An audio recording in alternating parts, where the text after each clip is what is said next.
This Bradford City Up the Chickens special is hosted by Bradford City Independent Group.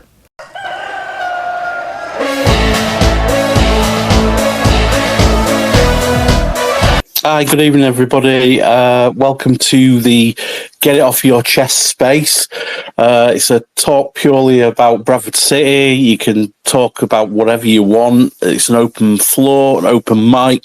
And I thought it might be just nice to all get together, talk about some of the things that are going on at the moment in the club and around it, and really get your views and give you a space to speak and say what you want. So looking for speakers, obviously you choose the topics. I'm not going to mention Bradford City Independent fans at all. You can ask me about that if you want to, but it's purely about just getting stuff off your chest tonight. And we've just literally found out that Manny Osadebi's gone to Forest Green for a fee, which is quite a surprise. I wasn't expecting that one. But it's over to you guys. Has anybody got anything on the mind? Are you wanting to talk about the recruitment at the moment? Do you have some views on Supporters Board and their minutes that were released late last night? It's over to you. So we're looking for speakers. Come on, just as you do on like City Event or anything like that, and say your piece, and we'll go from there. But lots happening at the club at the moment. Lots of fans with different views. The floor is yours, guys. I'm just moderating. So, has anybody got any points at the moment on recruitment as it stands right now? Any thoughts on anything right now? Let's have a look. Approve. So, Stan, hello, mate. It's over to you, buddy. Yeah, good evening, everyone. No surprise, really, is it, on the out players going out so far? I mean, Harry was a bit of a, not left of field, but I suppose it took people by surprise, specifically because they didn't expect us to actually sell him. But the fact that he was probably wanting to go in the summer. But yeah, I mean, Big Verdane and Paddy going, it's not a surprise, really. So I think probably shrewd bit of business, and sounds like Alexander's kind of fighting tooth and nail to keep Jake Young as well. So I found it interesting, Stan, that we've managed to get undisclosed fees for pretty much most of what's gone out at the moment, which normally we get normally they just go. And we don't seem to get anything from them, but we seem to be trying to secure fees for these players, which I think is quite positive based on some of the previous kind of transfer windows we've had. Yeah, I think so. I think somebody better than me can probably tell you why they don't sort of disclose them. I guess it's basically people are keeping the war chest, sort of the cards close to the chest out there if they wanted to make signings, especially in this January window. I think it's good. Even if you get like 30,000 for a player, obviously that kind of probably buys somebody's contract out, doesn't it? And so on. So and the fact that the club are playing hardball with Harry. I did see a post earlier, and Carlisle manager is it Simpson or Sampson? I think Simpson, in it. Simpson, yeah. Yeah, he was kind of talking about Jake Young again. And it's probably because he's been asked that question. And I didn't see it. I just, I was looking for the quotes, etc. But I was making me tea anyway. But it's just a little bit kind of bit poor form, really, to be talking about another club's player. Yeah, Graham's come out today in his press conference, hasn't he? He's kind of alluded to that much.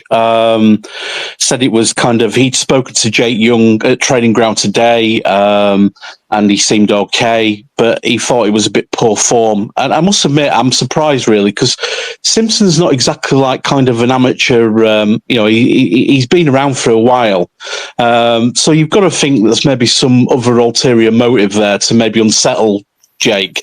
I mean, personally, I think he's probably going to go anyway. I mean, I don't know what your view is on that, but the lad's young. He's had a good half season. He's probably, thinking maybe can I kick on to a higher league here? Yeah, I think it's all it'll be driven by him, really, won't it? Obviously, subject to any kind of fees being acceptable to the club. Yeah, it's like he's probably had interest. Obviously, people talk or people kind of, kind of inquire and stuff. And yeah, he's thinking, well, especially the way the season's gone for City at the moment. Somebody comes in like, I don't know, top half League One club, you'd jump at the chance. So I guess it's kind of we can't compete with these things because of literally the league position that we're in. I think if we were a League One club, we'd have to be like a decent, in a similar position where a decent Championship club comes in. Because I think, aside from like 2 or 3 like really big clubs in League One, I think would be relatively competitive. So, in terms of, I haven't had a chance to listen to Alexander's press conference yet, but is there anything else he's kind of said? Or, I mean, like I say, the only thing I got was that he's keen for Jake Young to stay. Yeah, he talks a little bit about Walker, and Walker's not been able to kind of train properly on grass because of the conditions, and because players have been training that artificial stuff, so they didn't want to risk it. He talked about Lewis Richards has done some running along with Young, and then he said that Grant McCann had changed some things with Doncaster. He doesn't think it'll be the same team that we played against recently. And he's also basically given the players a load of data on their performance since Notts County, and warned them that the dropping off their focus just for a minute has cost them across quite a few games. So it sounds like he's kind of read the riot act a little bit to the players this week, which obviously the Crawley game was a nightmare situation, conceding, we're leading 2-1 with whatever it was minutes to go, and then we concede and lose the game. So I think that he's probably done the right thing there and just trying to drag them back into focus, personally. Yeah, I mean, I like the guy, and kind of he does it in a different way to Hughes, in a different way to what Derek's done, so he's got his own way, which I'm okay with. I think the Crawley game, I think he was just as culpable as well, because in terms of when he changed it, it was just like for like, and you were just banging your head against a brick wall, really. But overall, I think he's been good. So obviously, I'll wait to see how the rest of the season pans out, and there's everything to play for anyway. So yeah, I mean, I was on the League 2 606 space on Sunday night, and pretty much the Donny fans are kind of in despair. So it'd be interesting to see, whether that kind of translates onto the field or not. Because by all accounts, like you say, they've changed it about a little bit at Donny since they've played us. But I think we have as well, haven't we? The last couple of games, Derby and last Saturday, where we've kind of gone with that formation with more creative players, and it's just a shame that the likes of Bobby, Harry Chapman, and Kevin McDonald haven't had the minutes sort of recently, So it'd be an interesting game, definitely on Saturday. How much the previous game kind of goes towards, I don't know, because the game at Donny was very much, the talk about. Excuse me. They talk about, obviously, like the possession changing very quickly at this level, and that's what Mark Hughes obviously tried to kind of do, and kind of keep more of the ball. The transitions was the word I was looking for. Sorry. So yeah, very very kind of interested to see how it goes on Saturday. Do you have any thoughts yourself on the kind of transfer kind of goings on and?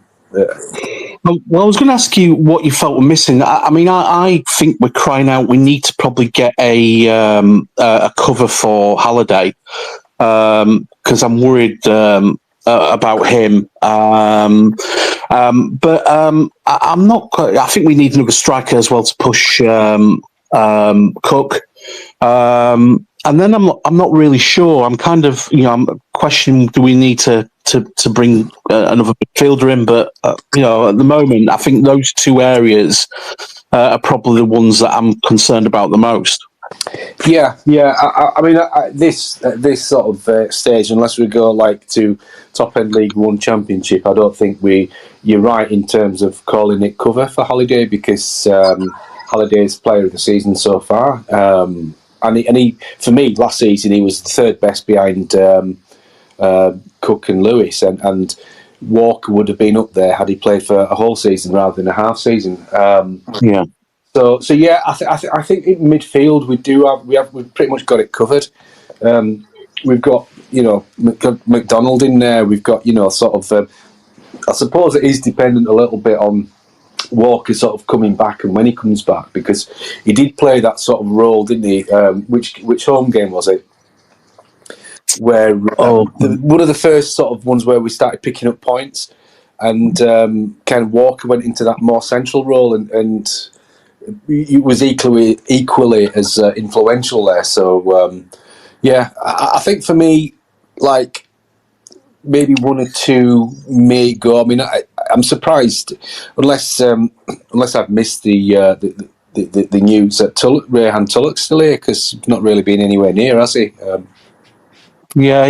There was a comment about him as well, and I only glimpsed at what the comment was, but I think it was a case of that he's been told that he won't play a game here again, and Alexander felt he needed to go and find somewhere to play his football, and that makes no sense to me. Why don't you just basically kind of send him back and finish his loan? I didn't quite get that, so maybe somebody else knows about that. The final thing I want to ask you, Stan, because it is called Get It Off Your Chest Space, is there anything that you kind of what's your viewpoint in terms of the club right now, and some of the external kind of things that are going on right now? Do you have a view on that? Is there anything you want to get off your chest?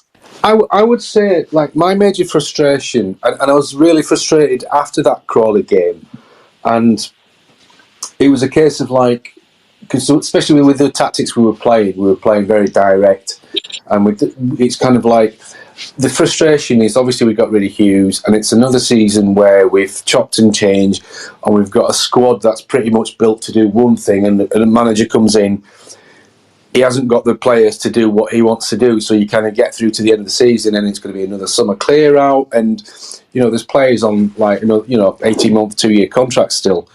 So that is down to the direction, but also, and I've said this, in the past, in terms of, like, I guess I'll say it's like Sparks, because he's made, or at least announced, the decisions in terms of, sort of flip flopping, and really we should have a kind of, we should have a DNA in the club and a plan, and this is how we're going to play. This is the type of player we're going to bring in. Whether that's we get young players and sell them on for profit, a bit similar to Peterborough or whatever, but just have some kind of a DNA and a path that we stick to. And the managers that you bring in are the type of managers that basically, play the style as a club. This is what you're setting out to do. So that's one of my, I would say, biggest bugbears at the moment in terms of how it's gone over the last few years. I think that's fair points. I kind of would like us to see to look at more youth. I think we've got some really, really good youth players, and I just like a little bit more frequency in them breaking through. Because I think Poynton's been outstanding. I think he's got a lot to learn. Don't get me wrong, but I think he's been outstanding. In his first breakthrough season, but I know that we've got some really, really decent players, and obviously the club are starting to send those out on loan, try and get them some experience. But I think that there's some really, really good youth potential that are coming through at Bradford, and I think the City have just got to be brave sometimes, and try and blood them where they can, because that's the only way that we're going to kind of kick on and raise the money that we need. Because let's face it, we are a selling club. That's my opinion right now. I think we are a selling club.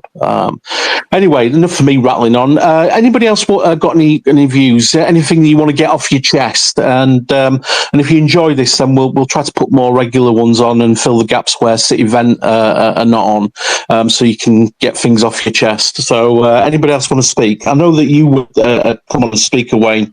You still want to do that? Anybody else got any points at all? You might want to comment on Stephen Gent and our recruitment in general over the last 18 months. You might want to talk about the supporters board. You might want to talk about Sparks. You might want to talk about Rupp. The floor's yours. I'm really not going to. I'm really not going to kind of.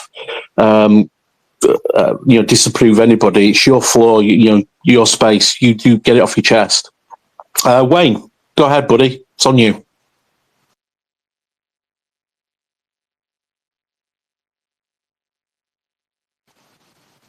Are you on there, Wayne?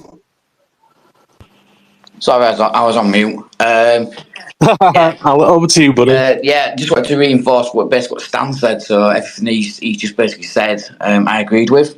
In addition to that, I've just noticed that I think I saw something that said that the game might not be on tomorrow. I think Graham Alexander said they're doing everything they can to try and get the game on, but the pitch is currently unplayable. And with the change in weather forecast, unlikely. It's doubtful. He said something.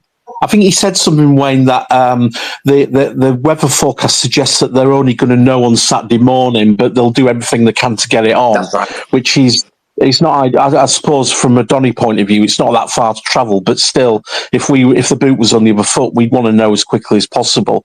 And my view is it might just be basically kind of postponing it, and rather than trying to rush to get a game on Saturday when the conditions are against us right now. Yeah, it sounds like the covers don't seem to be doing anything that it doesn't seem to be stopping the frost getting through. So, I think Stan, I can't see the game going ahead because I don't see temperatures improving dramatically over the next 48 hours. Yeah, and what where are you now at the moment in terms of how City's performances are this season? How do you feel we've done and our current position? And what's your views on Alexander right now? Well, in terms of performances, I think the performances are exactly where this squad would determine them. I don't think the squad's good enough. I've said that from last summer when we did our recruitment. I just don't think the squad was ever brought in to be good enough. I don't understand what's going on with Tulloch. I know we touched on it earlier. I don't get why we still got him in the squad because we're not going to play him. Don't know why he brought him in the first place.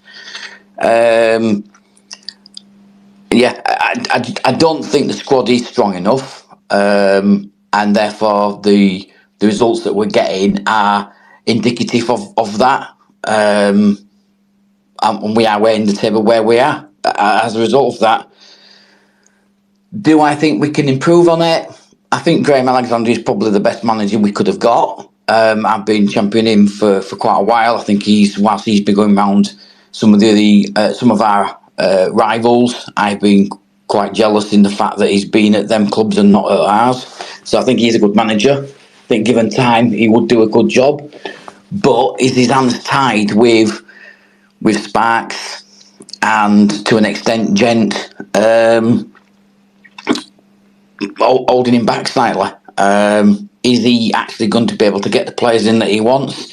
I think he's talked today about targeting one more player of a particular type.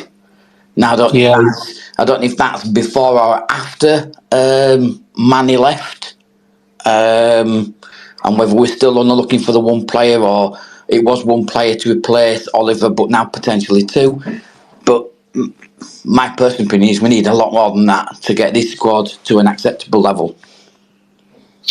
Yeah, I think that the fans that I've spoke to have kind of been disappointed with performances this year. I think for me, the frustrating thing for me, Wayne, has been where we've kind of controlled games and then we've switched off and we've conceded late goals and neither shared points or not won. That kind of, for me, has been really hard to take in a lot of cases. Yeah, I can get that. But then we have games like you touched on it earlier, Crawley, where for large parts of the game we weren't great. It was almost like Crawley had laid a glove on us. We tried to fight back, and they just stood back off us a little bit. And then as soon as we hurt them, they came back and did what they could do against us. That's how it felt. It was almost like they were just holding their own and just knew that they could keep us within punching distance. But as soon as we scored our second goal, they came out and ripped us apart. And I'm sure if they'd have played with that same attitude the entire game, we could have been on an end of an hiding. That's how it felt to me. Yeah, they broken us quickly as well. They were really quick on the break in that final 10, and they seemed to be more effective in the final third than we were. Yeah, absolutely. They have some decent players, especially going forward. Yeah, definitely so. Sorry, Wayne, just pause there a second. Stan, you've had your hand up, mate. Did you want to comment on something Wayne had said? Yeah, I would respectfully disagree with Wayne with regards to how good the squad is. I think the squad is good enough to get in the playoffs. I think the squad has very much underachieved or underperformed. And I think there's a lot of things that have been spoken about. I think definitely we need another striker up there. If let's assume that Jake Young's going, we need another striker, don't we, or forward that's basically going to be an alternative to Andy Cook, or able to give him a breather. I think the Crawley thing was. Teams had kind of sussed us out because we did stick with that sort of more direct, more transitional sort of way of playing, and all they had to do was just kind of line up. And they were very good on the counter attack. Definitely, they really broke through us, and I think. Was it after that game? Was it after that game that he changed the formation? Was the Derby game after that? Yeah, I think it was. Yeah, and fair play to Alexander for actually recognising that, because he would have recognised that that wasn't working, or we'd been sussed out, or that the fact that the changes he could have made didn't. Like bringing, because we had Bobby, we had Chapman on, and we had Big Kev on the bench. Like 3 out of the 4 best footballers we got in the club. Players that are able to kind of play a bit differently towards, in terms of the same way that we were playing over those few games. It was similar at Crewe, wasn't it? In terms of they got the one break, and that was like you said earlier about the one mistake that we're making, and we've been punished for it in recent games. But then we were just all Crewe had to do, and listening to.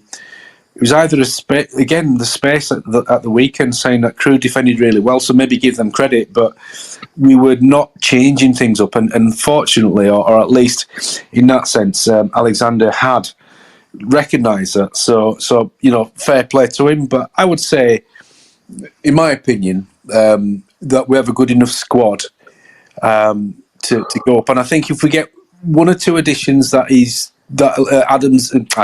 Alexander's alluded to, then it could cement that. But obviously, what we've got to do is change the form round so that we actually start picking up the form that we did when after Notts County. Thanks, Stan. Wayne, back over to you, pal. Yeah, I feel like it's just a table tennis match between me and Stan at the moment. Stan, just going back to your question, then your challenge against me. Yes. If we were to lose players such as Halliday, Smallwood, or Gilead, try to think of another one, Cook, do you believe there is enough in our squad to replace those players? Because you're saying the squad's strong enough, but I'm looking at key players and thinking if they're out, we are screwed. But you clearly disagree, so Well, I would say in the middle of the park, yes. I think we've got like McDonald in there. We've got Chapman that can play at number 10. Obviously, Cook is very difficult to replace, but you're talking like marquee players, aren't you, in terms of the squad? That would depend largely on whether we keep Jake Young or not, or what signing we make. So definitely, and as you know, as being said earlier, that we need somebody alongside. Not alongside Halliday, but as a good backup to Halliday, because again he's been like a star player for me. So yeah, but I take that point on board as well. That obviously, but you are talking. I mean, you are talking what realistically that will be what one out of those players mentioned that would go, because there's no way that the club would let those three players go. I think you could change like for like Smallwood for Kev McDonald. Obviously, Patterson's another matter because obviously we've got his injury record to consider. But we did play, didn't we? The Derby game. Who played in the middle of the park when because Brad was suspended and Gilead played at sort of right wing back. Remind me who we had in the middle. It was Kev McDonald. Who else did we have there? I thought it was Gilead. Did Gilead play that night? I can't remember. No, Gilead were definitely on the right. There was Point and one there. He brought Chapman in. Yeah.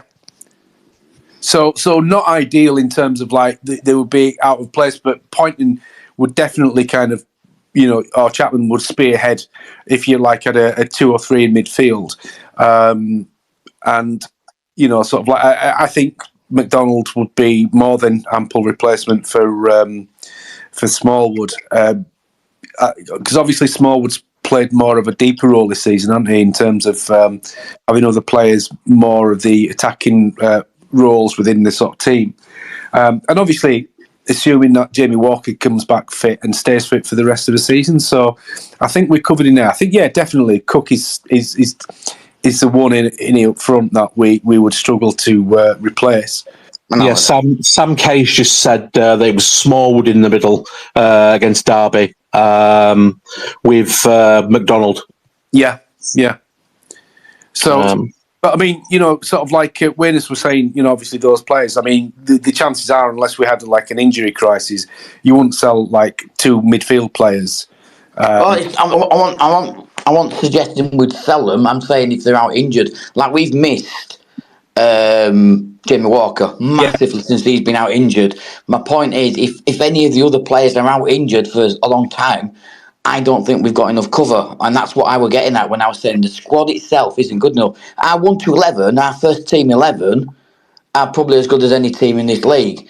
But once they get an injury or players out of form, I don't think we've got the cover, and that's what I was getting at behind the point I was saying the squad isn't good enough. Yeah, that's a fair point. I think, like I say, it depends on it because we've got Tyreek Wright in now. So let's assume that Walker remains fit. Then Wright would play sort of a wider role, or maybe Bobby, and Walker would come in inside. And I think, I mean, I take that point. I think it'd be unlucky, wouldn't it, to lose key players really, or more than 1 or 2 key players. But I think good cover for Halliday. But I suppose you would find someone, you'd put Gilead in that role and play sort of McDonald alongside Smallwood, which might not be ideal, but you would have to find a way, I suppose. Wayne, final thing. Right now, because I've obviously got some other speakers, but is there anything that's bothering you at the moment with the club? Do you want to get it off your chest? Because that's what it's called, this space. Is there anything that you want to speak about? Yeah, I mean, obviously we've chatted privately on matters, and my thoughts on Ryan Sparks and the fact that I've got no trust in the guy anymore. My trust has gone in him completely. So obviously that's a bugbear of mine.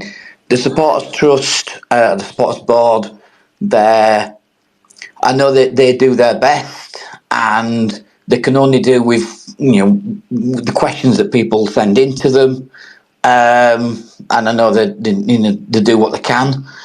I don't think that they, or certainly the chairman of the supporters board, presses the club enough for answers. As an example, I can give you an example. One of the questions was, is there going to be an additional fans forum? And it was basically pushed back saying, no, we've already said we're going to give you one a year, and that's what we've given you. Whereas in the past, they've clearly said they're going to give you 2 a year. So why has there been a change, and why did nobody challenge Ryan Sparks when he gave the answer? Yeah, So Wayne, it's actually in the club's charter. yeah. It's printed and out for everybody to see. So that for us as an independent trust is that we're basically going, well, okay, well, that's not particularly good. And like you, we've got questions on why didn't you challenge on them? And I think they've already outlined that they've suggested that they did, but obviously we weren't there, so we can't confirm or deny that. Yeah, I mean, there's nothing in the minutes to say that they questioned it or anything, so we have to take their word for it. And then I suppose the only other bugbear that I've got is this. What came out from the back of the supporters board meeting was that they're going to ask fans to get involved in the questionnaire for season tickets. Oh yeah, that's come out today, hasn't it? Yeah, what a ridiculous thing that is. I mean, I think somebody on the Cow's Ass panel asked a really good, valid point in why is the questions all about you are going to renew and would you be prepared to pay more money, etc., etc. Whereas the question should be, are you going to renew next year? And if not, why not? What issues are causing you any concern? But there's nothing about that. It was just almost an acceptance that you are going to renew, and would you be prepared to pay more money or keep it as it is? I think one of the comments we've had today from a couple of supporters is that they felt it was a very, very lazy attempt and almost like a blasé attempt to try and gain information when actually it would have been easier so they could get a decent forecast and understanding to ask, as the Cow's Ass said, why are you not changing those questions to be much more direct, so you get a kind of a confirmed answer rather than fluffy, should we say? Agreed. Okay, Wayne, thanks very much for that, buddy, and thanks for coming along. Johnny, hello, buddy. I know you've been waiting for a while. Over to you, my friend. Anything you want to get off your chest? Just say welcome back, Steve. Thanks, buddy. Appreciate it. Yeah, just a few things, really. It's just like I joined a bit late, so I've just been doing a few things. I just caught last bit of Stan's and Wayness's comments. It's like with the club, no one knows what's really going on. I think they're trying to right the wrongs of basically transfers. I don't know if anyone's just seen it, but Ossie Debe has gone to Forest Green now for an undisclosed fee. So they've somehow, some miracle, got some money for him. And Oliver's gone, so they're trying to free up and make money to get the team better again, I think. But with the matters at the club, it's a strange one. It's like I saw that supporters trust thing yesterday, and I agree with Stan on what Wayne has said. It looks like it's half-assed, really. Questions are being asked, and the club are just like, yeah, we can't be asked answering this. And on about like the chart you're saying there, is it in the chart saying they must have 2 fan forums? Yeah, it's been posted on a couple of things. I'll try and dig it out and repost it. But it's basically saying their commitment is to 2 fans forums a season. Now, one of the kind of responses that we had back from our posts was that people felt that they were getting around this by doing the supporters board meeting each month. Now, I can't confirm or deny that, Johnny, so I don't know. I'm speculating, same as everybody else. But, they did commit to completing 2 fans forums per year. And obviously there's still some of the season left, so there's still time. But, obviously from our point of view, we've been pushing that we think there's an urgent one required because of the general consensus from our supporters. Because if my memory serves me correctly, I think we've only ever just had one. I think we've had one. I can't remember. Did we have one at the beginning of this season? I genuinely can't remember. And obviously, I've had medicine, so that's been knocking me all over the place. Yeah, we had one at the beginning of the season because I said something stupid in there, and obviously it went viral on Twitter. Right. But yeah, my memory serves me correctly. We've only had one, but we've only had one like most of the seasons. We've not really had two. So if the club are breaking its own charter, surely the supporters board should be. You need to sort your stuff out here because you're breaking your own charter, and it sounds like Bradford City are in a downhill spiral, really. And I think what I'm good. And this is my own personal view, Johnny. I think what I'm most worried about is that the communication has just suddenly dropped off a cliff. Yeah, 100% agree on that. It's like with what word am I looking for? Like they do when we win a game, they do like that match day thing, don't they? Yeah. That seems to have disappeared again. I don't know if they've done. Is the one come up for Colchester? They released some numbers, I think, and I can't remember if it was this weekend. I'm pretty sure I saw a tweet from them. Yeah, because they normally do that like vlog thing, don't they, of like a match day thing, and that seems to have disappeared. Oh, the Inside Match Day. Yeah. Yeah, I haven't seen that for a couple of weeks. So personally, if things are going to crap, they probably need to get a new social media guy to take over and get communication back again to the club. Well, they have been advertising.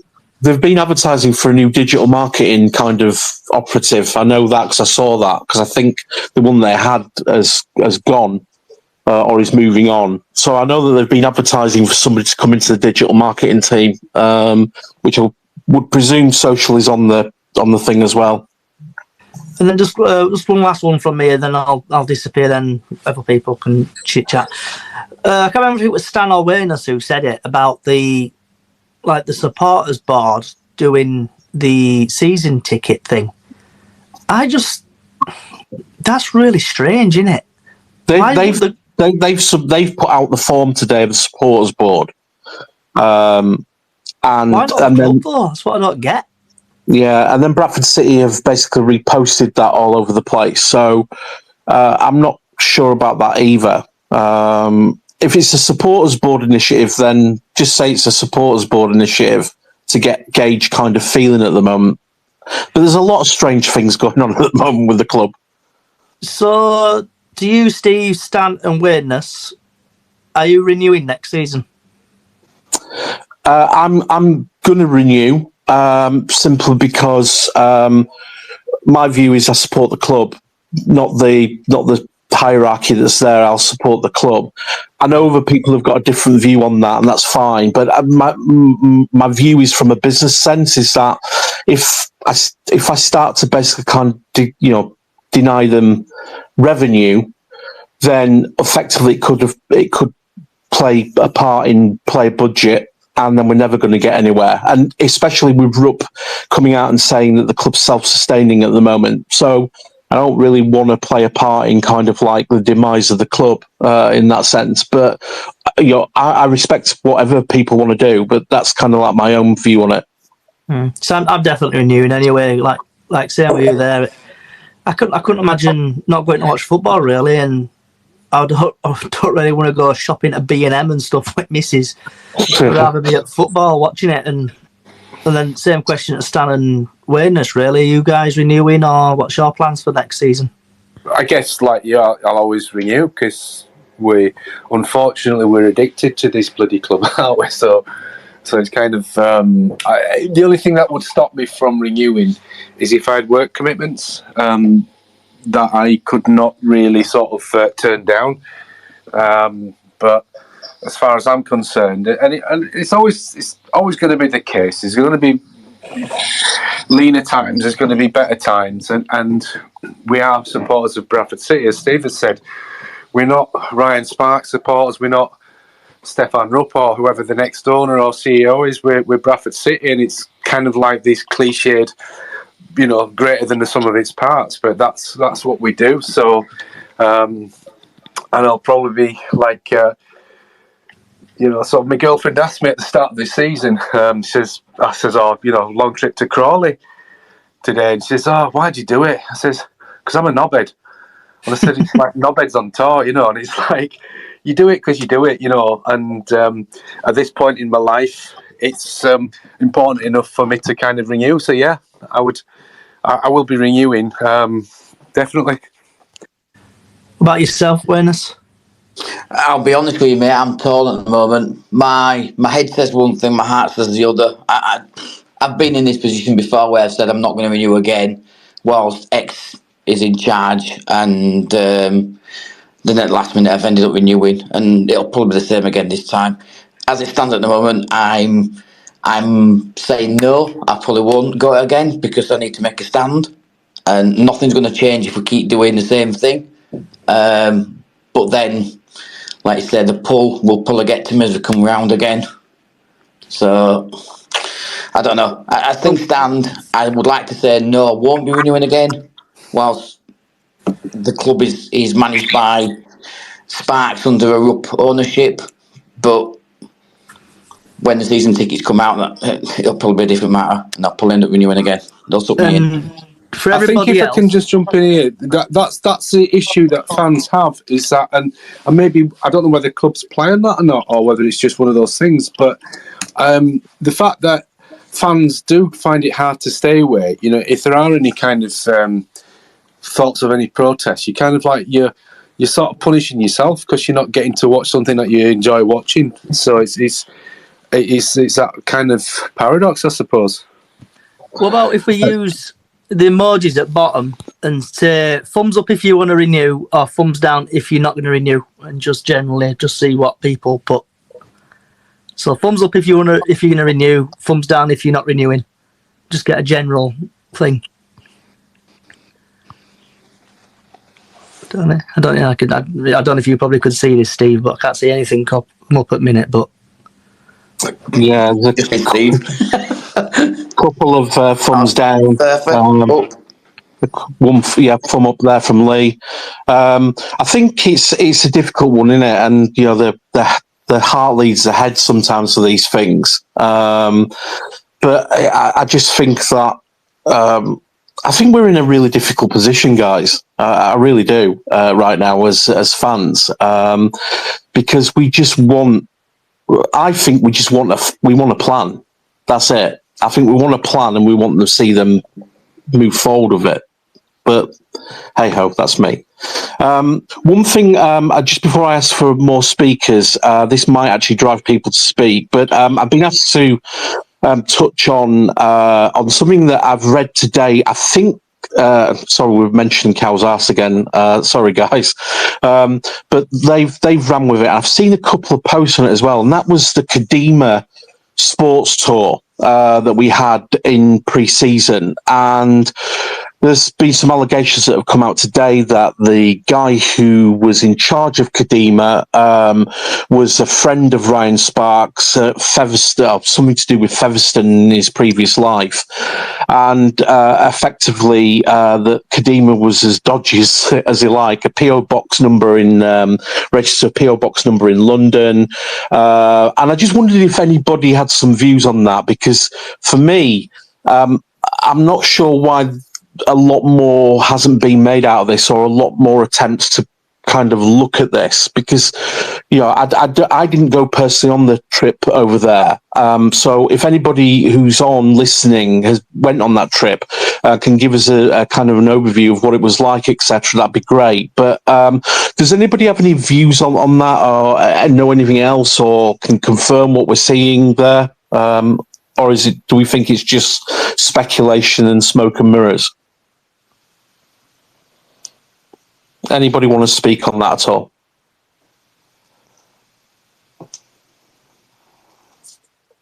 Okay, that's fine. I don't know enough about this company, but from what I've read is that they've only ever done one tour, and that's Bradford. So I just find it really, really interesting that has been unearthed, and and we're seeing kind of these sort of allegations, and I've not seen anything from Ryan Sparks in terms of a comment on it, etc. So I just thought I'd bring it up and see where we go. So over to you again, guys. Anybody else got any points? Anything they want to get off their chest about the current thing? It could be about Stephen Gent and the recruitment so far. It could be about anything that you want. You might be unhappy with the kind of Tiffins, whatever you want. Anybody else got anything to say? Come on, there's loads of you on. You must have some views, guys. Twitter's normally alight with your views. Very quiet. Anybody got any views on the supporter board questions, or do you want to comment any more on that? Or anybody got any views on where we're going to finish at the end of this season? Oh, there we go. Stan's back. Yeah, I have a question on the Gent thing, and I put that out to see what the consensus is. But do we think overall the recruitment over the last 2 years has been a net positive or a net negative, or just like middle of the road? That's a really good question. No, that's I'll shut up and let everybody else answer. But my viewpoint right now is that I thought that Gent's first transfer window was pretty solid. The remaining ones since, I've not been kind of like heel clicking and dancing down the street. But that's just my view. So I would say overall it's been good, even over the 2 seasons. There's obviously, I think, this season's been hit and miss, hasn't it? I think the Clark Odo being signed as a left wing back, and then him saying I'm not a left wing back. That obviously is bad. Sort of something went wrong in that sort of signing. I mean, he's been an okay signing overall, but I think, well, I say okay, he's been disappointing. I think Patterson's been good, but obviously he's been a bit injury prone for a little while. If we go through the summer signings, so we've got Tyler Smith. I think middle of the road has been as good as he's been bad. And who else? So the loans, Tulloch came in and he did all right, didn't he? But he only sort of got 2 or 3 games out of him. The lad of Foker was, I think he was just a free roll at dice, wasn't he, really, in terms of like nothing to lose bringing him in. Probably cheap as chips. And Oyegoke's was a big disappointment for me, because considering that, kind of going through the the England setup through the junior ranks, etc. I expected him to have better fundamental skills, but there were a couple of games where he played okay. But he, again, for me, I think my guess is that when he came in, possibly Hughes was maybe surprised, thinking he should have been better than he was. I don't know. I think sometimes for me, Stan, is that I sometimes wonder whether they basically truly do look at the team and go, we need cover here, we need to do that. I mean, because the Cook thing, for example, we've known that we needed backup for Cook for some time, especially when Verdane Oliver was out, and we had a prime chance to try and get somebody in, and we just never did. Yeah, I think unfortunately, whatever it was with Mark Hughes and Jake Young, you had a ready-made player there. We don't know whether he would have got the goals, depending on how we would have played, and whether he would have played out wide or wherever. I think Cook's been very difficult to kind of find somebody that's either a really good backup, or either in terms of like a different style but equally effective, or just like a competition for Cook. And I've said this a few times, and these days I don't think managers and you can't tell me that they don't have the resources or the time to, well, maybe not, because the fixture list is so full, but, to actually watch a player in person. And you know, when you sign, when they're looking at a player, obviously, this is my guess on how it works, is that manager goes to Gent, right, okay, I need a left back. This is what I need. Gent will go through his contacts, all his like spreadsheets or whatever. He'll find a list of players within budget, within whatever they're looking at, and they'll see the reels of like, you know, the YouTube show reels, etc. But how many times does a manager sort of says, right, okay, well, that player, he looks good, he's got a funny gait, but what he does with that ball, I can see him fitting in, say, like as a holding midfielder or whatever it is. I don't think that happens anymore, and I think, you know, maybe the game's moved on from that, but I find it surprising that sometimes almost players surprise managers when they come in, you know, in sometimes like almost like a disappointing way. Yeah, that's true. Stan, thanks, mate. I'm just going to try and get a couple of other speakers in now. Pedro, thanks for coming on, mate. The floor's over to you, buddy. What do you want to get off your chest? Well, I'd like to cow's ass, stand up and be counted for and speak, because they voice a good opinion, and I like their opinions and very well spoken, but just never seem to voice them. You know, I've never seen them on the event. I've never seen them anywhere, just, you know, just publicly talking, but they don't really talk a lot of sense. I haven't really got much to get off my chest, really. I just see a lot of these players that have gone out, like Lewis, maybe as Derek Adams, as Alexandra, not really liked him and seen that he's done a couple of, you know, I've seen a couple of goals that I thought I could have probably saved that. But he has had saved some that you think, how the hell has he done that?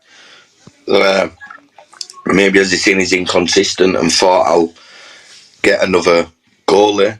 Sam Walker sounds pretty decent. He got offered another contract at Charlton. I know he's just third choice or second choice, bench warming, but still got to be something about him. I know there's a few questions that people are saying about like getting Colin Doyle to scout players, and you know, it does, when you think of it like that, it does make it sound bad, but you know, that's due diligence as well. You know, at the same time, people are asking him and he's getting his due diligence off of him, because you've got to ask people, you know, to obviously get that. So that's sort of questionable. But yeah, I just think that he's probably a good replacement, and I'm glad Lewis has gone. You know, he wanted to go. Barnsley put an offer in. He turned his head. He got a bit grumpy. He wanted his sen, and I don't think he's ever been his sen since. So I'm glad he's gone, to be honest. I think that quite a lot of fans believe that he had a great first season, but this season he's been hit and miss on some cases.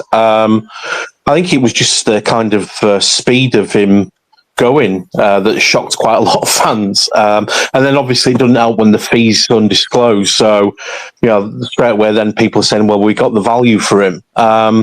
City seem to be playing hardball over Young, so who knows? Well, just that Carlisle saying that, he said he was an extortionate price and way out of the budget. Then he's come out and made this statement now to clear it and say, I didn't mean to say that, or I don't think I've said that, or something like that. It's definitely on BBC website, BBC Cumbria site. But maybe they are wanting a good fee. I'd want a good fee for him, you know. Maybe once gone, you know, we don't know. You know, we don't really know. Did Mike Hughes not like him and want rid? What, he just you know, one of these, not a good dressing room guy, you know, just. Yeah, we don't know where that's about him, what he will like and what is he. Do you think he's got that big attitude, that big ego? Is it one of them that stomps, and when he's not playing, he brings morale down? And you know, if you have a few of them in camp, then it does spread. You know, if you lower people's morale and start talking, and people start actually, you know, you sit around shit, you'll smell of it, and it's true. You know, so yeah. I think that if he's doing that, then get gone. All right, Bobby. Thanks for that. Anything else that's bothering you about the club at the moment? Anything? What did you think of the kind of supporters boards minutes? Did you have any view on those? Yeah, like these supporters board just seem as though that there's not really getting done. You know, there's no communication from club. That I heard someone say earlier. There's just no communication. I don't think supporters board can get out of them. I don't think even people emailing Ryan Sparks to getting replies back. I think it's just like everyone just put earplugs in and that's it, and and no one can get to them. Yeah, we definitely haven't had any reply back from Mr. Sparks, I must admit, in terms of our questions. So, and we'll keep trying and go from there. Thanks, Pedro. Appreciate it, buddy. I'm going to move on. Okay, that's really I'll appreciate try and get the cows' ass on if you can. I'd love to hear them speak. And well, they're listening. So it's up to them. They're good at that. All listening and no action. Oh, they've got plenty to say. I'm pretty sure of it, judging by the forum. So, stage shy, which is funny. Yeah. Right, Owen, it's over to you, pal. Thanks for waiting for us as well, mate. I appreciate it. Hello. What do you want to get off your chest, mate? Well, I just joined space. I thought about the city. It's just a bit crazy at the minute, isn't it? Really, with all that's going on. Oh, there's definitely lots going on, shall we say? And I think it's just one of them, innit? A lot of pointing fingers at the minute and what have you. I think this whole Jake Young situation needs to be sorted. Definitely, we can't have it keep lingering. For me, that's one problem at the minute. We need to know whether he's staying, going, injured, not injured. Is he sulking? What's the situation? I think we need to be a bit more clear on what's going on. Do you think he'll go, Owen? Well, I've heard that a change of heart and that he would just want to stay at City. And I don't know what the reason is. I think if he's going to move, it'd be stupid to move to Carlisle, in my opinion. He's having the season of his life. I don't know why he'd want to go there. I'm probably a bit isolated up top. I remember in our relegation season, Doyle would have isolated 90% of the time, and that's what happens in no striker wants to play in a relegated team, really. Yeah, that's true, and I think I've read a couple of things that's kind of put him off a little bit as well. Judging by the season that he's had, he doesn't really want to kind of jeopardise what a good half season he's had by potentially then going to a relegation fight. Yeah, bit silly, really. We need to sort out what's going on. Like, if we are going to get rid of him, I don't want to wait till last day. Like, I know it's not really on us as much to, if a club came in at the death and said, right, £350 million on the table with a good sell-on clause and goal bonuses, we might think all of a sudden, shit, that's a good deal, you know what I mean? Yeah. And we might have to just take it. I think if we did get anything upwards of 500 grand, we've probably got to take it, in my opinion, because for me, I don't think he's that much of a good player. If you want me to be totally honest, I think he's a bit of a flashing pan who's had a good half season.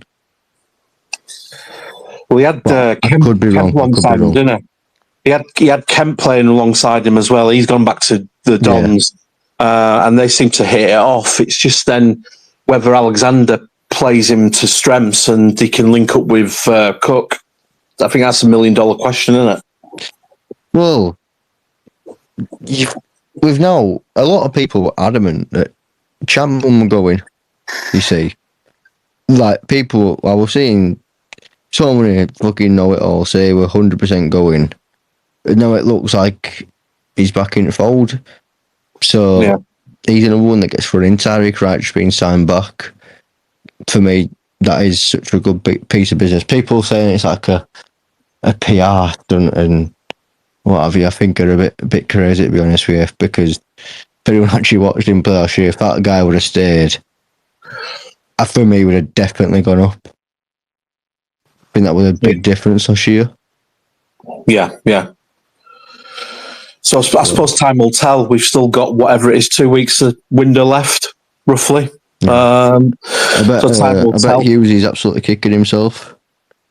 Probably is. Because I he mean, probably thinks, if he'd have kept him, would he have ever been sacked? Probably not. Not this short anyway. there's still some kind of, kind of doubt as to why Young was in the spanking corner anyway, because he literally, they obviously had some sort of fallout, didn't they? There? Yeah, well, people said so many things like it was something to do because he were mates with Kate. You remember Kane Harrett? Yeah.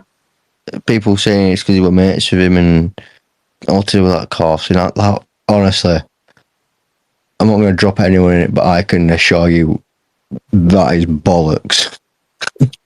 Yeah. I know that for a fact, 100%, and I don't mean to be one of these in the know people, and I'm not going to drop names at all, but I know that's bullshit. It's fair enough. Fair enough. Look, there's been loads of rumours flying about apparently he called him, what did he call, apparently he called Hughes clueless, or something like that, whether that's true. Like Pedro said, who knows why? For all we know, Young could be a fucking sulky twat. Yeah. Good. Well, a lot of it we don't see, do we? We don't see the training every day and things like that. People don't see in training what you see in a match day. Yeah. One of the players told me, and again, I'm not fucking dropping names. He said last year our best three players, ability-wise, were Chapman, Pereira, and East. Pure ability, this is. Yeah. Two of them players barely played for us last year. So that tells you everything, doesn't it, really? Yeah. And Owen, will you be renewing your season ticket this coming season? Oh, 100%, yeah. But, for me, look, I know people say you got to take action, etc. But me not renewing my season ticket is not going to change anything. It's the thing that I love doing, and I'll be pretty lost on a Saturday without football, so I'll definitely keep going. And would you, this coming season, would you pay more for it if need be? Just purely on the chance that bigger playing budget. I'm going to use that. Well, I've done it for years. I definitely. I'm kind of sick of having these big crowds and what have you, because I think it's just one, added pressure. Two, people use it as an excuse, like we're too big for this league. We're not. We have cheap tickets, and that's why people turn up. It's simple as I'd rather 10,000 real fans there than 18k and half of them don't want to really be there. That's fair enough. So I don't know. It's one of them. I'll keep going to away games. Like people were moaning today about not being able to get a Wrexham ticket, but they went at Colchester away last week. I can assure you that. It's fair enough. It's like the whole. That's the I'm not really a happy clapper. I don't like to really moan. I'm kind of a middleman, me. You see. Yeah. I'm a bit reactionary after games, but I try to keep my points to myself or share them with people nearby. But I won't run to Twitter and put fucking hell, ride or draw full, blah blah blah blah blah blah, because the players do read tweets, believe it or not, and they do read the Twitter, and so do the families as well. Like with us a day believing today, I think it's pretty pathetic how our fans have handled it. Laughing, saying all this and that. It's just like, just wish him well. Just say we've got a fee. Time for him to move on. All the best, sort of thing. You know what I mean? Yeah, that's fair enough. Okay, and I'm not one who's blaming. I'm not blaming the fans before anyone wants to put on hashtag people blaming fans again, because I'm not. Look, fans they're entitled to their own opinion. If they want to boo, they can boo. It's for them. And that's the beauty of it, isn't it? Everybody's got different opinions, and and they have the right to voice them. We might not always agree with them. We might agree with them, but the fact is that they're entitled to make their own kind of judgment on things and tell everybody that if they want to. We don't have to agree with it. We can agree with it. That's the choice we have. Well, if someone's paying their hard-earned money, paying that cash to get through that gate, and or that when they're travelling down away games and paying for that. If we get hammered 3-0 and they want to clap at full time, the more they're entitled to do that. Yeah, I've been to away games before and I've seen people clapping for them, and I've been more seething with them clapping because I'm like, I don't know how, but look, it's their opinion, and if I want to boo, I hope no one would question me at the same time. It's one of them things, and it's easy for people to sit behind anonymous accounts on Twitter who watch it and I follow, etc., and criticise this and that. But if you actually go at games, you'll see the proper fans. You know what I mean? Yeah. Okay, Owen, thanks, buddy. I appreciate you taking the time to speak and everything. Right, guys, anybody else got any points to make? Anybody else want to basically have a say on something? We've been going just over an hour. I don't obviously want to keep you if nobody else wants to speak, but it's been fun, this. And we've discussed some interesting things. But anything else that's kind of you want to get off your chest at the moment?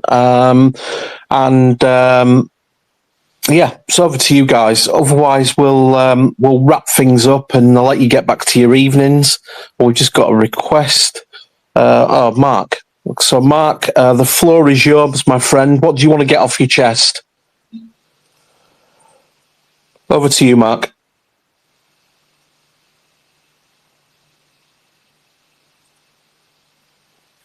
We're just waiting for you to come off mute, buddy.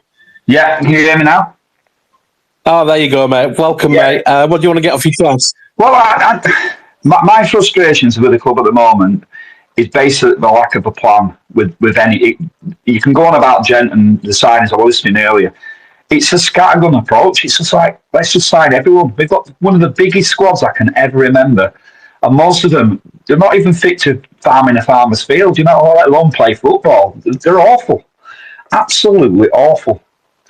And I think we've got 34, haven't we, Mark, at the moment? 34 on the books right now, or less what we've sold, got rid of.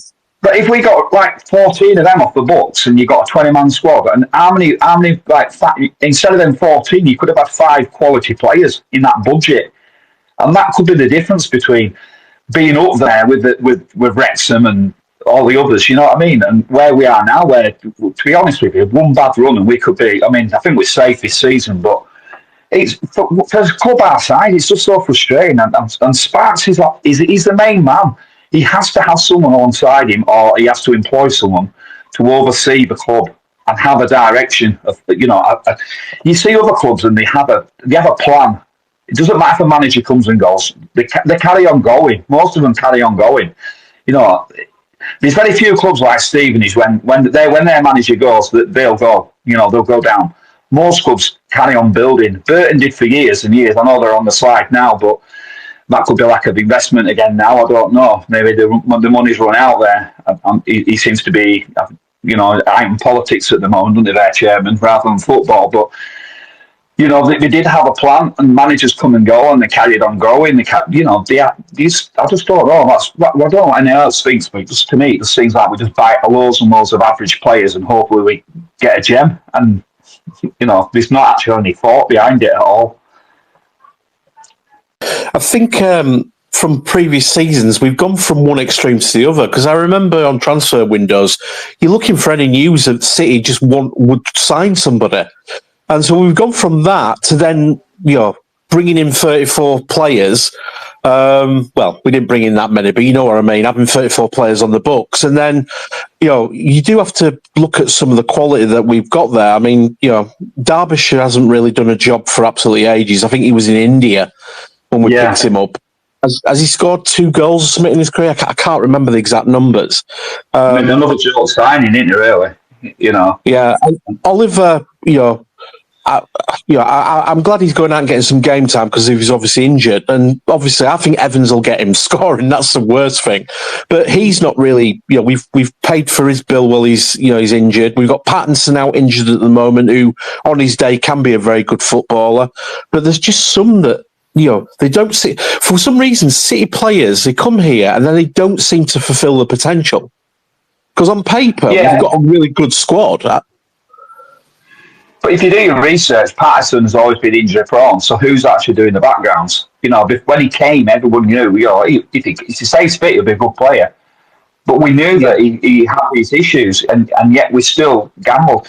And you look at all these 34-man squad we start the season with, and then everyone's talking about Poynton. Come through the ranks. How can he be like the standout of the season when you sign that many players? You know what I mean? It's a joke. It just shows what's happened. You know, we get the guy from Hull, you know, in the middle of a park. The Hull fans were sad to see him go. He comes to us, and like I say, he's just been a letdown, really. He seems to be sulky half at time, and I don't know what's going on. There just seems to be something bad at the club at the moment, and I do think we need a director. I never really advocated directors of football because I don't think they always work. But we need something with or a plan, and then get that sort of player. You mentioned Oliver. You know, he was brought for this for goals. But if you look at him, he's the sort of player that thrives off wingers, and we've never had a manager play with wingers.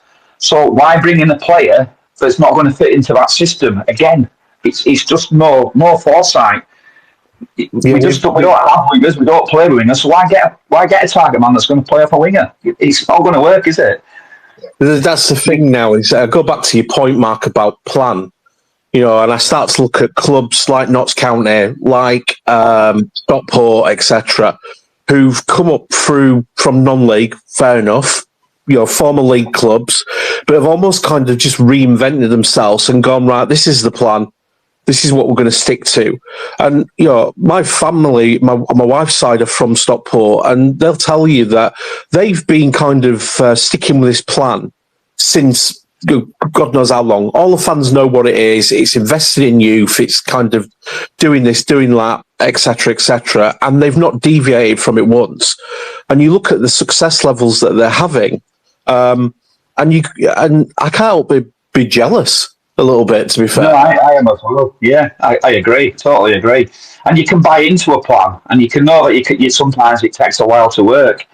But if you can see it, like we did when Parky was there, you could see how we were running as a club. Yeah, all right, we always want more. Everyone wanted more. Everyone wanted championship football. We didn't quite get it. But every year we improved, and every year we added to it, and you could see which way we were going. And at the moment, we're absolutely lost as a club. And I do think we will lose 5,000 fans this season. I really do. I do not. I mean, the other guy said if you only have 10,000, fair enough. You know, 10,000 real fans. But if 10,000 real fans are paying an extra £25 each a season ticket, how much money has the club lost? You know what I mean? When 5,000 have walked away, you know, and then that reflects on when you're trying to sell your advertising because there's less people there, the club merchandise, the drinks, everything else. You know, it has a knock-on effect. It's not just. And then you have a lesser budget. So then you got a lesser budget. So you got 10,000 fans.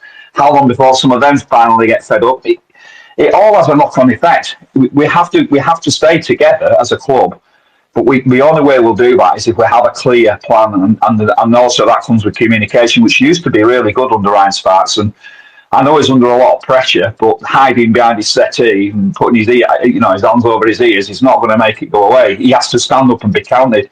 It's times like this when you're either a leader or you're not a leader. And if he isn't a leader, then it's not a job for him. But you can't keep hiding like he is. You know, this hanging Jake Young out, either sell him or don't sell him. Most players that go out on loan and then come back who have got a chance of playing to the club are usually in the Telegraph and Argus. You know, saying about, they can't wait to get back. You know, they've gone out and got the fitness back up, etc., and they want to show the fans what they can do. Jake's not even had an interview. It's like we don't want him to say anything in front of any of the fans. We don't want the club to look bad. We're actively trying to get as much as we can. Just be honest. If that's the plan to sell him, to invest the money, tell the fans, be honest. At least we know what's going on. I don't like this smoke and mirrors and cloak and dagger stuff that they're trying to do at the moment. I think it just alienates more and more fans. Well, I think the thing that's been proven, Mark, so far is that Sparks will get, and I think about the Cowley thing. The reality is that he said that Cowley was, Graham Alexander was first choice. And we know that the Cowleys basically made a statement in the press saying they'd been there, they'd been offered the job, and they refused it. And these little sound bites that he keeps giving Sparks, he keeps getting caught out. And and then what happens then is the pressure then ramps up on him, and he then goes missing, and we haven't seen him in anger in anything for absolutely ages. He did the new manager kind of press conference, and then we've not heard anything. So, and I think for me, it's a case of that right now when we're having a tough spot, you need your kind of like leaders of the club coming out and saying, this is what we're doing. And like, I agree with you, like you said, if you've made a mistake or if there's mistakes, etc., and you want to basically kind of put a new plan in place, tell the fans so that we know, because we'll get behind it. Yeah.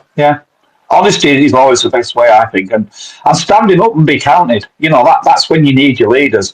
I mean, Graham Alexander, I think he's a good manager, and I think he could do a good job if he's backed. But at the moment, he's standing up on his own.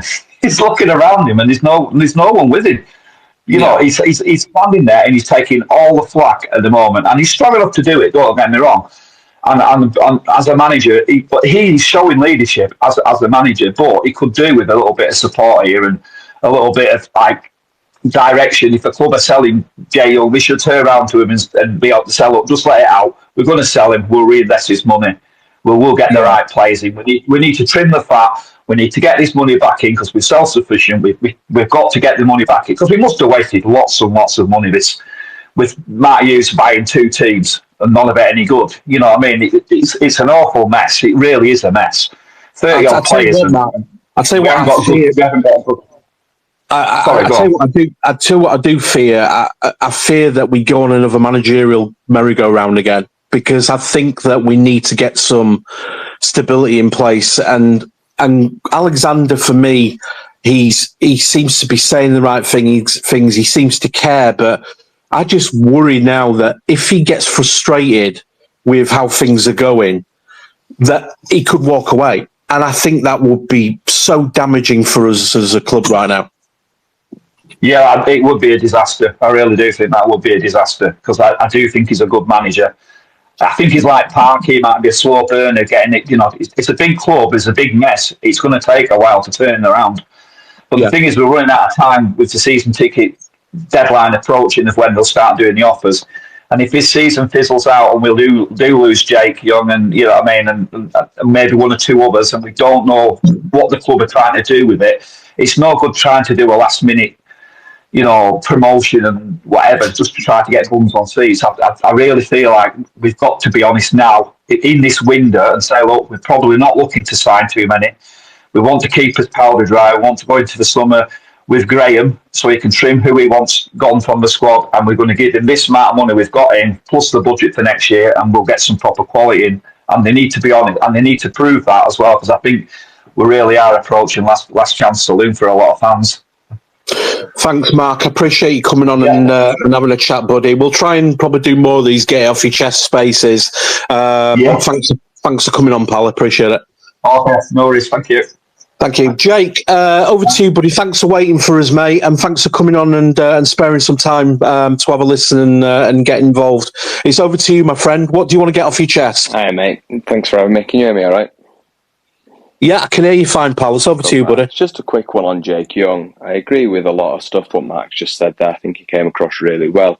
My only point about Jake Young would be, I know, and I see it a lot on Twitter, everyone's coming out and saying, say what we want to do with Jake Young. But as far as I can see, Alexander's saying, if he was fit, I know we've got a lot about this injury and this little niggle and whatever else, but he's coming out and saying if he was fit, he'd be in the team. Do you know what I mean? And I don't know what much more he can say apart from that. Like, he's saying that he wants him in the squad. He has no intentions of selling him, but people don't seem to be paying much attention to that. And it all seems to be about the fact that we think that we are going to sell him. So I don't know if there's much more Graham Alexander can do in that respect, really. Jay, I'll tell you what's something that's been on my mind about Young and his time at Swindon is the fact that they allowed that Flynn played Young when he was injured. And I thought there was a level of protection for loan players where they can't basically play them if it risks injury. And maybe we're wrong, but I just think it was pretty bad form from Swindon, playing him when he was injured, instead of giving him the care that he needed. Yeah, you'd expect that there'd be clauses in contracts, wouldn't you? But then I suppose a lot of that comes from how honest Swindon want to be with us and what that relationship's like. I suppose I don't really know. That's fair enough. It just bothered me, that's all, because send him back and he's injured, and then we can't play him because of that injury. It seems a bit poor. Look good, does it? And it also makes him, and whether or not this is the case or not, it makes him not look as committed to us as he was to them. Do you know what I mean? If he's willing to play through the injury for them, but not for us. That's a fair point. Where do you see us finishing this year, Jake? Middle of the road, mate. I don't think we're going to get promotion. Unfortunately, I think we'd be lucky to scrape playoffs. I think we'd need to put on a bit of a run, but I think it's all about letting Graham continue to assess the squad. I do think he's the man to take us forward. I think he comes across really well in the press. He seems like he knows what's what. So let him assess, let him get his own people in and build the squad. I think I'd be really interested to see what his plans formation-wise are, because I don't know if this 3 at the back and with wing-backs is his preferred formation, or is it what he's playing because of what we've got? I don't really know. Okay, buddy. Anything else you want to get off your chest? Anything bothering you else about the club? No, I think like everyone else, I think communication could be a lot better. Again, I agree with a lot with what Mark said. Just come out and be honest. Do you know what I mean? Like you've all said, saying that Graham Alexander was first choice and all these little sound bites just come back to bite him in the arse. And I think as a fan base, we never let him forget. Not me personally. I think I'm a bit like that Owen lad you had on earlier. Keep my counsel to myself. Not really too vocal in terms of criticising things on Twitter, because I just think it's not always necessarily a good look. But I think as a fan base, you look at the hashtag, it's like we got a bunch of detectives on there sometimes, just picking stuff out and picking people out and stuff. So I think these sound bites always come back to bite people in the arse a little bit, don't they? So I think more communication. And I listened to that Hard Truth podcast with obviously that Phil, who's a Bradford fan, and Darren McCantney, and I just really like how open and honest Darren is about everything. And I don't know if anyone's heard the latest one, but he spoke about how if they'd have gone up this season, if we'd have still had Harry Lewis, he'd have tried to sign him as a backup for them in the Championship. Yeah, he did say that. I think he's secret bantam is Darrow anyway. Yeah. We all have dreams that one day he'll own us, don't we? But we'll see. I think he'd really fancy it, to be fair. Definitely. Jake, thanks, buddy. Appreciate you giving us the time and coming on. So thanks for your support on that, mate. Thanks, mate. Wayne, you're back on, pal. What else do you want to get off your chest? Yeah, I was just going to ask Jake whether he actually believes the issue around Young, because I know he said that he's got this injury, and has he got this injury, and what more can Alexander do? He's spoken honestly. Have you heard the interview today, Jake, that Alexander had, where he said he's spoken to Jake Young at length? I just wasn't sure that he was giving enough information out in that interview, because he basically said that he'd spoken to him, and then he was asked, well, was that enough to keep him to stay? And he went, well, he didn't really answer it. He just kept going round and round. So going back to what Mark said, is he being honest? Could he have not just said, I've spoken to him, he is still thinking about moving on if an offer comes in that he likes? But he didn't. He just kept saying, well, I've spoken to him, I've told him my opinion, we've had a chat. But what's Jay Young's point in this? Does he want to leave? Because we still don't know. And I've still, personal opinion, I don't think he's injured.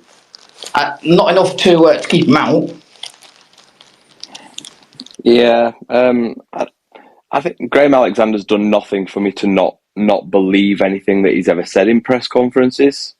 Whereas I think there's probably other people within the club that, we go back to these little sound bites about Sparks and things. I think if it was Ryan Sparks coming out and say it, then me personally, I'd take it with a bit more pinch of salt. But I think there's nothing that Graham's done currently so far for me to not believe him.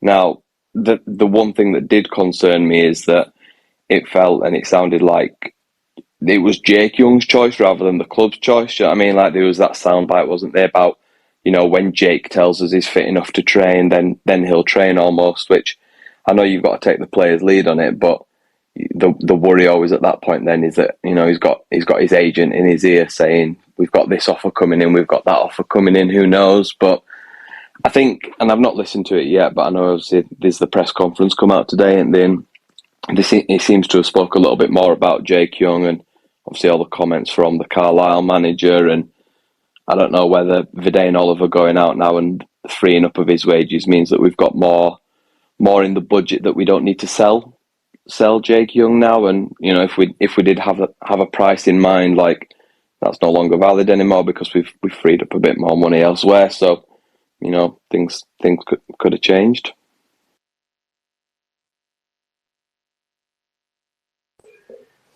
Okay, guys. Yeah. Sorry, Wayne, go on. I'll shut up. No, I'm just saying that's a fair comment from Jake. I've not indicated that I don't believe Graham Alexander, and that I think he's trying to pull wool over anybody's eyes. I think it's more about the fact that he's not letting on certain information that he knows. Now, whether that's because it's come from the top telling him to, you know, not disclose too much. It just seems to be from that interview today where he talked at length about Jake Young, and he kept going back to, well, I've spoken to Jake Young, I've had a long chat with him, I spoke to him about having his head turned and me as a player, what I've had to go through in the past and all the rest of it. But he didn't actually say what Jake Young's own thoughts were after that conversation, on whether he's still looking to move on if an offer comes in that he wants to take. And that's my only concern. I think at this level, like, every player's got a price as well, don't they? I don't think any of us would complain. I think it was Owen that said it earlier, if $500,000, $750,000, whatever it is, if we get a decent offer for him, I don't think anyone would complain about that necessarily, would they? It's just, you don't want to see us selling him for next to naught, really. I think the biggest concern, Jake, is whether the club would reinvest that wisely. And judging by the Width for the Post podcast this week that came out, if anybody's listened to it, there was a good, I think they got well over 1,000 sample in a poll, and 82% said that they didn't trust the club right now to invest money wisely and things like that. So I think that's $1 million question, isn't it? It's about, you know, whether we reinvest that money if we were to get it. I think that would probably be the biggest concern for fans. But I could be wrong. It's just my opinion. Okay, guys. Anybody else got anything to say? Speak your piece now. Put your requests in. Otherwise, I'm going to thank you all for coming along and sparing some time tonight and just having a bit of a chat about City and getting things off our chests. Anybody else? Okay. Guys, thank you so much. We'll probably try and do more of these a bit more regularly. We're probably going to be doing some in-person stuff as well for the independent fans bit. But for now, thanks for turning up. Thanks for getting involved, and speak to you all soon. All the best, guys. Take care.